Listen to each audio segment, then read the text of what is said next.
Hi hello Yadesh Yazhini YouTube channel. நாம் இன்றைக்கி ஒரு 2 கதையை பற்றி பார்க்க போகிறோம். இது ஒரு கால்பந்தோட கதை. ஒரு முறை ஒரு கால்பந்து இறைவனிடம் போய் முறையிட்டு தான், நானும் புல்லாங்குழலும் காற்றை மையமாக வைத்து தான் இயங்குகிறோம். புல்லாங்குழலை எல்லோரும் உதட்டோடு வைத்து கொஞ்சுகிறார்கள். ஆனால் என்னை மட்டும் எல்லோரும் எட்டி எட்டி உதைக்கிறார்கள். இறைவா, உனது படைப்பில் ஏன் இந்த பாகுபாடு என்று கால்பந்து ஆதங்கத்தோடு கேட்டதாம். உடனே இறைவன் சொன்னாராம், நீ சொல்வது உண்மைதான். புல்லாங்குழலும் நீயும் காற்றின் அடிப்படையில்தான் இயங்குகிறீர்கள்.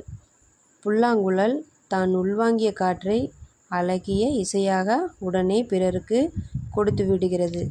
ஆனால் நீயோ உள்வாங்கிய காற்றை யாருக்கும் கொடுக்காமல் உனக்குள்ளே வைத்து கொள்கிறாய். அதனால்தான் உன்னை எல்லோரும் எட்டி எட்டி உதைக்கிறார்கள் என்றாராம். பிறருக்காகவும் நாம் வாழ வேண்டும் என்கின்ற எண்ணம் இந்த கால்பந்தை பார்த்தாவது வரட்டும். எதுவும் கடந்து போகும், ஆனால் எதுவும் மறந்து போகாது. அதே மாதிரி நாம் இன்னொரு குட்டி கதையை பார்க்கலாம். ஒரு அழகான சிறுமி தன் கைகளில் 2 ஆப்பிள் வைத்திருந்தாள்.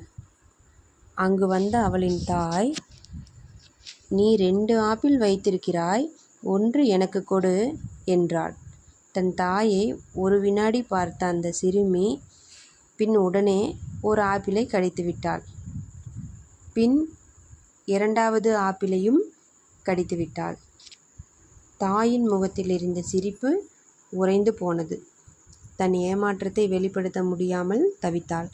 உடனே அந்த சிறுமி தாயிடம், அம்மா, இந்த ஆப்பிள் தான் இனிப்பாக இருக்குது, நீ இதை எடுத்துக்கொள் என்றாள்.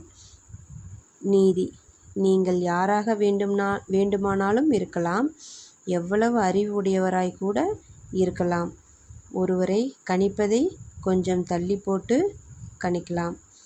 இதே மாதிரி நம்ம யாராவது அதாவது இந்த கதை மூலமாக நம்ம என்ன சொல்ல வரோம்னா, நம்ம ஒரு செகண்ட் யோசிக்கணும், அவங்க பண்ணுறது தப்பு அப்படின்னு நாம் யாரையுமே குறை சொல்லக்கூடாது. ஒரு செகண்ட் அவங்க என்ன பண்ணுறாங்கன்னு பார்த்துட்டு பொறுமையாக இருக்கிறது தான் ரொம்ப நல்லது. அதுவும் இல்லாமல் இந்த சிறுமி அவங்க அம்மாவுக்கு அந்த ஆப்பிளை கொடுக்காமல் இருப்பாளா? இதனால் நம்ம என்ன தெரிஞ்சுக்கணும்னா, யாரையுமே நம்ம தப்பாக நினைக்கக்கூடாது. This video sponsored by genreview.online. இந்த வீடியோ உங்களுக்கு பிடிச்சிருந்தா லைக் பண்ணுங்கள், ஷேர் பண்ணுங்கள், சப்ஸ்கிரைப் பண்ணுங்கள். தேங்க்யூ.